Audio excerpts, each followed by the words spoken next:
The thing I learned from this episode is trust, man.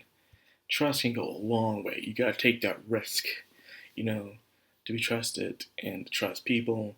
Because the good can betray you and the bad can befriend you. You can never really tell. That's why life is all about that risk.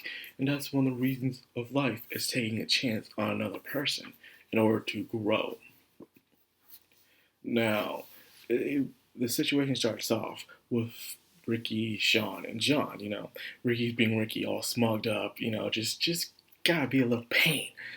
But however, when Sean saw the shears, he immediately thought the worst, that Ricky did something bad to Lou and Louise. But it turns out no, it was because of a thing that also kept happening in here as well, an act of kindness. Because of Ricky deciding to help out Lou throughout the entire event, Lou gave him her shears as a sign of thanks. And that was great. It wasn't out of the loyalty of Mistress Louise, but out of her own kindness in return. And because of that, he was able to use half the shears onto him, which will come in handy later on. So despite that, Sean realizes after hearing the bell that you know, Luis and Lou were safe. So this entire time, he was just seeing this worst of Ricky, and Ricky ran off. And this can really how you make antagonists sometimes in stories, where the antagonist really does want to do the right thing, but in their own way, where they're still being a jerk, but they'll still be on the side of good. But the other side just won't allow them to be there because you're constantly ridiculing them, constantly saying bad things about them. And I'm pretty sure some people have went through that, and they have. Where you're trying to do right, where you want to be the good guy, but the world sees you as nothing but a bad guy. No matter what good you do, society will just turn it for the worse. And unfortunately, I've seen this a lot, especially sometimes on Twitter, where, no matter what good the person does, people just ridicule them anyways, for no good reason. Like, you have the most greatest, goodest situation, and people will just tear it down for no good reason, just out of pure spite. It's sad that we live in that kind of society, but that's the world, baby. Take it goods and bads. Well, anyways, the border coming down until John pulls a Chris Redfield. One of the biggest memes with Chris Redfield is him punching a boulder. He became so jacked as a super soldier that he's able to punch a boulder in Resident Evil 5, which makes sense. The dude is constantly fighting global threats almost on his entire life. Of course, the dude will become jacked. Now, John's powerful because his sub power allows him to be powerful. So like I said, he's probably going to be one of the strongest in the entire house someday. We'll see, depending on how he uses his powers. But anyways, it gets one of the people from the higher ups all excited with how he uses his power. I guess slay stuff that flex. So yeah, John punched a freaking bowler. And like I said, John's a good character. I'm liking how when it comes to anime trending, a lot of people are actually enjoying John's character a lot.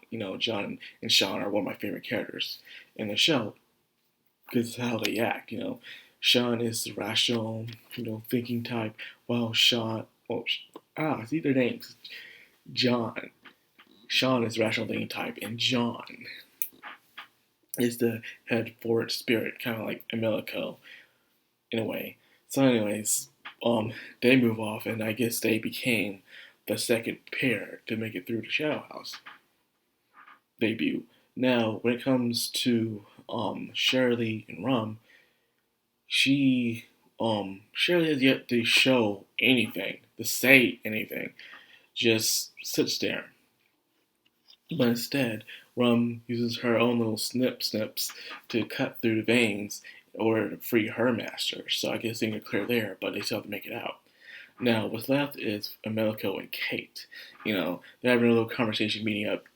Kate still being anxious, thanks by showing the soot, which is slowly bringing the chains down, which is actually powered by a crane, which I just realized that, by the way.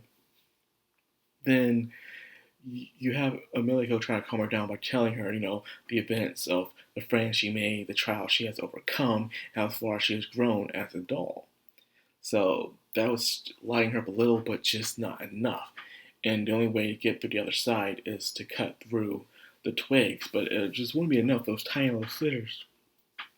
However, once again, an act of kindness shows up again. You see Patrick and Ricky there, and of course, Kate assumes the worst, just like Sean did, assume the worst. But through the sheer act of kindness that Emilico showed Patrick told Ricky to give Kate the shears. Emilico the shears in order to save Kate. And that's what happened.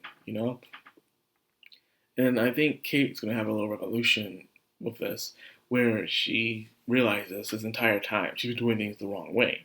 Whatever thing that goes through Kate's mind, Kate just realized something, that this entire time she hasn't been trying to make friends at all. She's just been making enemies by being the way she acts.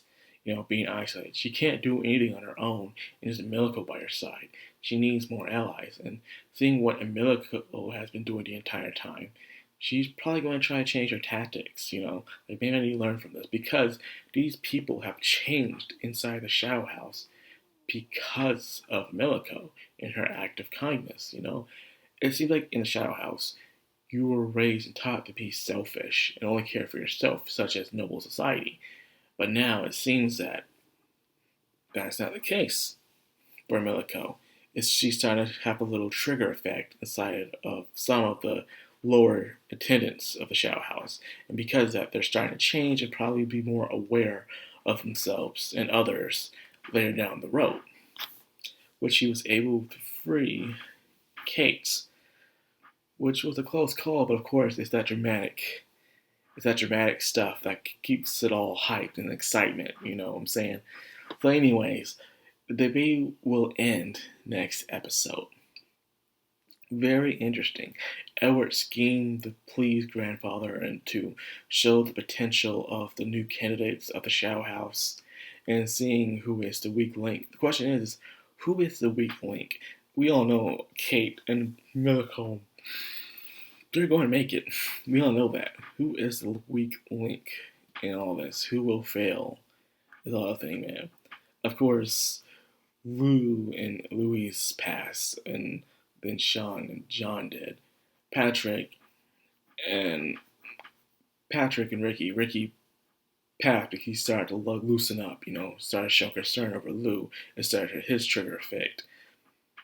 But who will lose? I think we all know who's going to lose. We just don't want to say it. I don't say it because I don't want to hear it from me saying, oh, you spoiled it. I ain't spoiled nothing. I ain't say nothing. You didn't hear it from me. So anyway, that's all I got for the video. I hope you guys enjoyed. If you did, like, comment, subscribe, and of course, hit that bell icon. This has the background on Madcrownxox, signing out.